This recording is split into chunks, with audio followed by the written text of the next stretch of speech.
ధన్యుడైన దేవుని నామం పేరట మీ అందరికీ శుభవందనాలు తెలియజేస్తూ ఉన్నాను. ఉదయకాలమున ఆరాధన దేవాది దేవుడు మన కొరకు అనుగ్రహించాడు. ఆదివారపు ఆరాధన కనుక అందరూ సమయానికి సిద్ధపడండి, దైవ దేవుని పొందండి. క్రిస్మస్ దినాల్లో యేసుక్రీస్తు ప్రభు వారి యొక్క ఆధిక్యతలను, ఆయనకున్నటువంటి లక్షణాలను, ఆయనకున్నటువంటి శక్తి సామర్థ్యాలని మనం గుర్తు చేసుకుంటూ ఉన్నాము. యెషయా గ్రంథం 9:6లో బలవంతుడైన దేవుడు అనే మాట కనిపిస్తా ఉంది.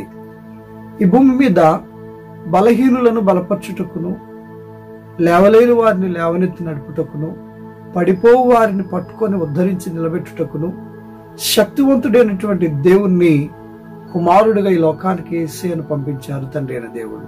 నిజమే, ఎన్నో పర్యాయాలు ఆయన బలాన్ని ప్రత్యక్షపరిచారు మనకు. ఆయన శక్తిని ప్రత్యక్షపరిచారు ఆయన మనకు.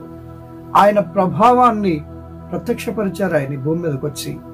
ఇప్పటికీ కూడా ఆయన బలవంతుడే, ఎప్పటికీ బలవంతుడే.